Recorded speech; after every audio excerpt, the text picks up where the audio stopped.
The Union government has given assent to Kerala's long-pending demand to rename the state to Keralam.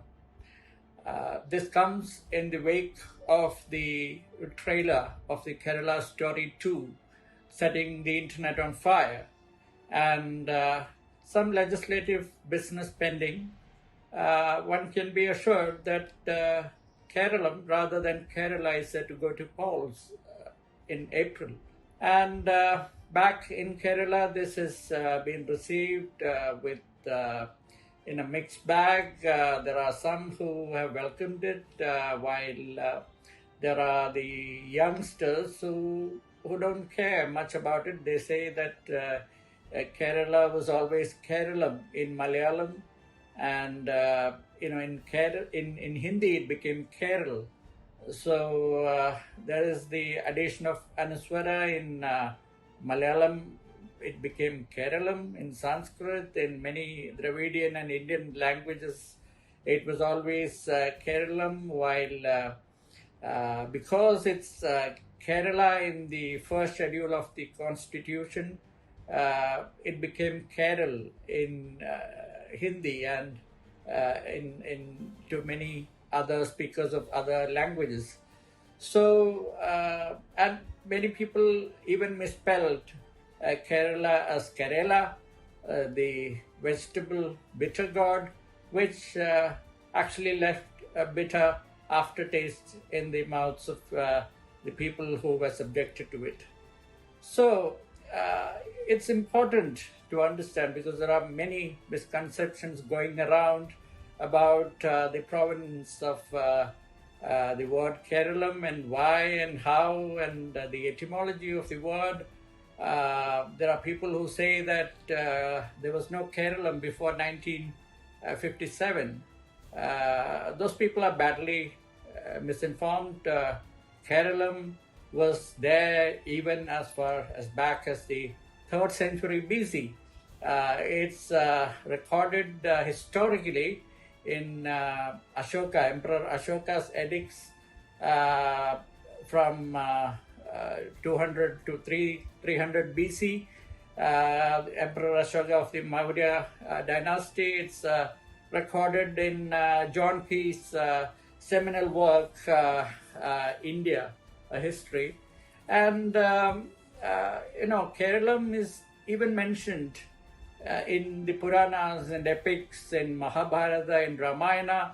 I've been speaking to historians, to Indologists, to language experts, linguistics experts, and they all say that Keralam was always there.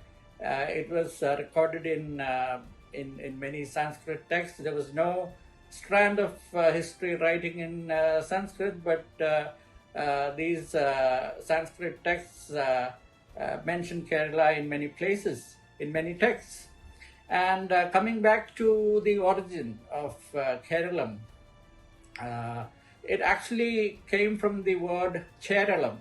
Cheralam denoting the land of Chera. Chera as in Chera dynasty, which ruled what encompasses Kerala and the Tulunad part of Karnataka, the Kongunad part of Tamil Nadu, Kanyakumari including.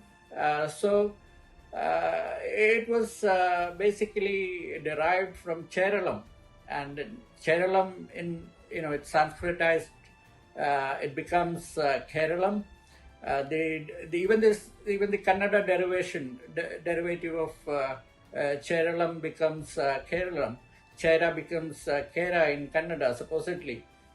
So Keralam became, it came from Keralam, and there are many theories. The foremost theory is, of course, that it was Keralam from Chera dynasty. There is this Tamil word which also corresponds to Malayalam, Cheriva Alam, the mix of two words, Cheriva and Alam. Cheriva as in slope, Alam land. So it basically means the stretch of land that expands from the mountain range to the sea, which could mean Western Ghats to the Arabian Sea. So that is another origin. That's another theory about the origin of Keralam, which is Keralam. And Indologists like M.G. Shashi, they say that this theory is as much valid as Keralam being the land of the Chera dynasty. And Shabda Taravali, which is the foremost dictionary in Malayalam, published in the 20th century.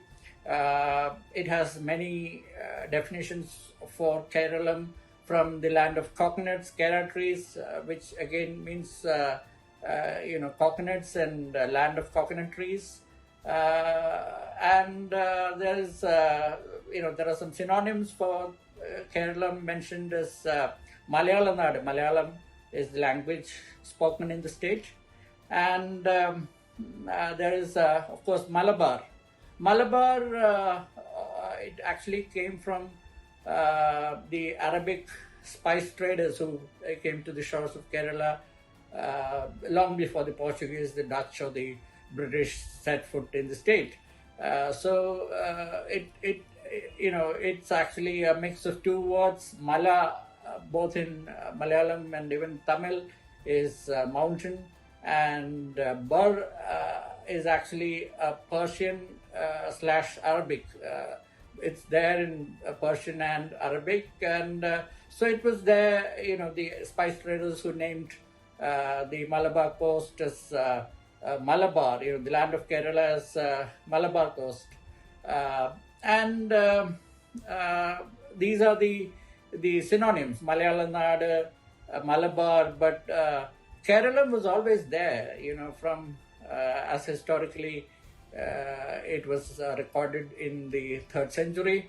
It was always there, and the movement for a united Kerala picked up once again in around the turn of the 20th century. It was Swadeshabhimani Ramakrishna Pillai, the famous editor who was banished from the kingdom of Travancore by the Diwan of the Maharaja of Travancore.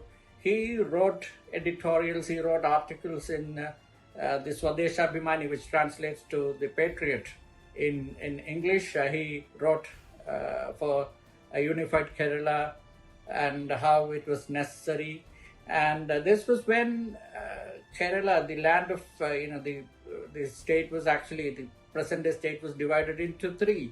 Travancore princely state, Cochin princely state, and British Malabar. So then there was a very important development in 1920 when the Indian National Congress at its 1920 conference in a session in Nagpur, they proposed that the provincial Congress committees should be linguistically formed, and for the first time there was a Kerala Pradesh Congress Committee formed in the state of Kerala, which was then held in Ottapalam, in what was in British Malabar, in Palakkad, in today's Kerala. So the Kerala Pradesh Congress Committee held a meeting, and 1928 there was a State People's Conference, which was presided over by none other than then Congress President Jawaharlal Nehru. And so the demand for a united Kerala, motherland for Keralites, it persisted, and then by 1946, when India was on the cusp of getting freedom, this demand reached a crescendo. Poets like Vallathol Narayana Menon, he wrote Bharatam enna per ketal Abhimana Puridamaganam Andarangam, Keralam enna ketalo Tilaknam Chora, which translates to, when you hear India or Bharat, your heart must swell with pride, and when you hear Kerala, blood should throb in your veins.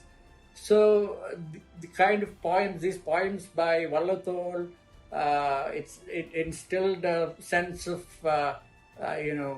motherland in the hearts of Malayalis. Not only contributed to the freedom struggle. Of course, it was also meant to contribute to the freedom struggle.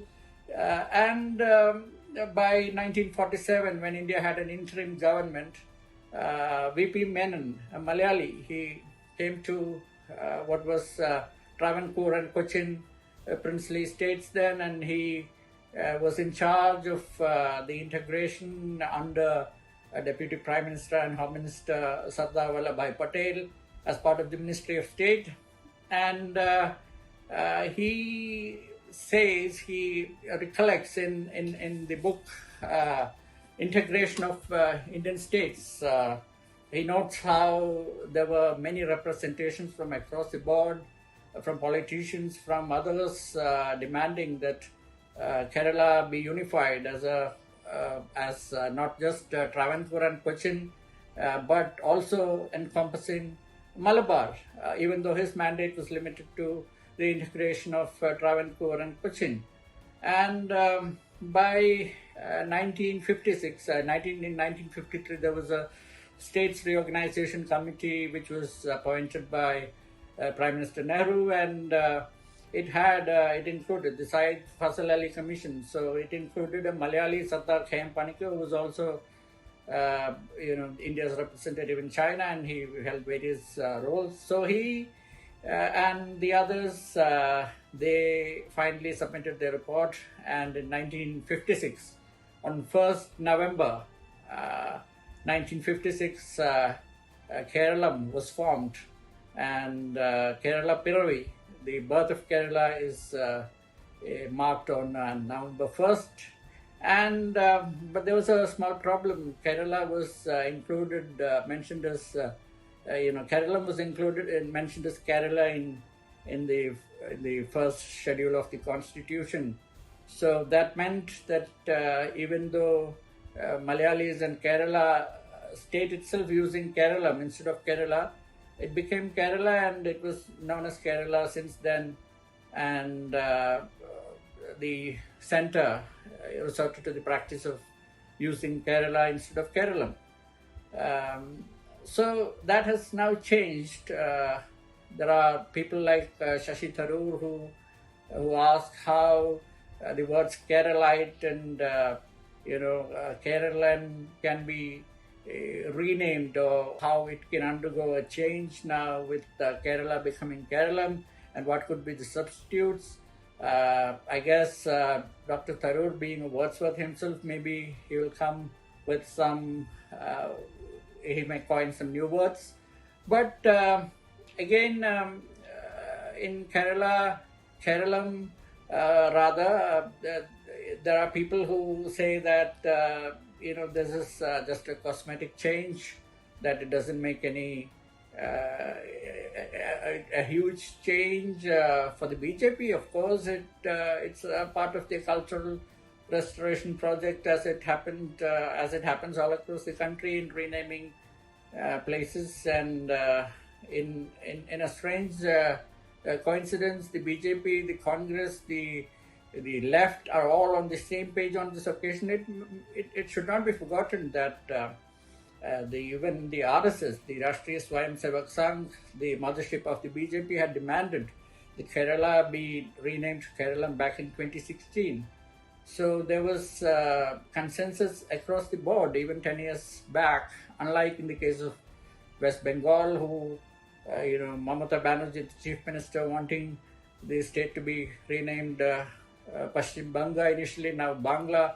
I guess it was turned down by the Ministry of External Affairs, saying how it closely resembles Bangladesh. But in the case of Kerala, there has been no issue with regard to the change of name. Kerala will become Keralam, not yet, but soon. And for those who say that it doesn't make a difference, that remains to be seen. It's Kerala identity, being the legacy of Keralam being traced back to the 3rd century. Malayalam is a classical language. Unlike the Tamil brethren, Malayalis are not so passionate about their identity, unless of course, a film like Kerala story comes along and attacks the state of its identity, and then Keralites unite and they show their unity. But when it comes to matters like the identity of the state, the name of the state itself, there seems to be no unity of purpose. But of course, the politicians, the political parties, the writers, the cultural space of Kerala is certainly united, and there are people like M.N. Karisheri, Malayalam writer, who has been using Keralam even in English all through these years, and certainly he is elated, and one can hope that Kerala soon becomes Keralam, and we can get used to saying Keralam instead of Kerala.